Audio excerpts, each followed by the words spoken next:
உலகத்துக்கே சோறு போடுற விவசாயி வீட்டு நிலத்தை பாருங்க. கதிர் முத்தி நெல் அறுவடைக்கு தயாராகிருக்கு.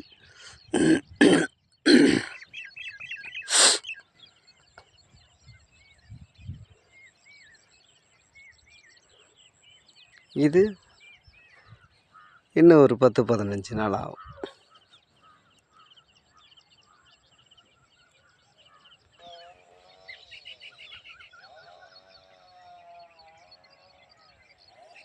இதெல்லாம் அறுவடைக்கு தயாரான நெல்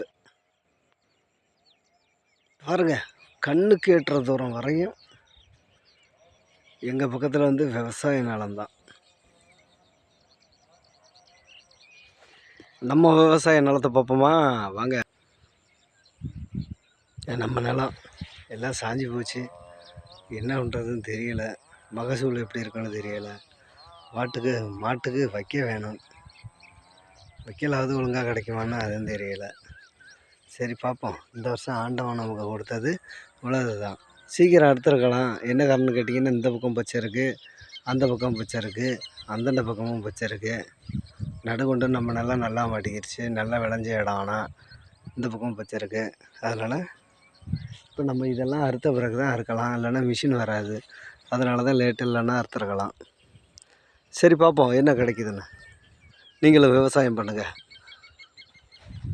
ஏன்னா நம்ம இப்போ வருத்தம் பண்ணுற விவசாயத்தினால ஏகப்பட்ட பேர் சாப்பிடுவாங்க.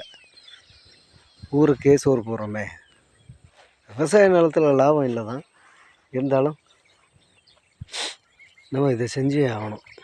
அதுக்காக தான்.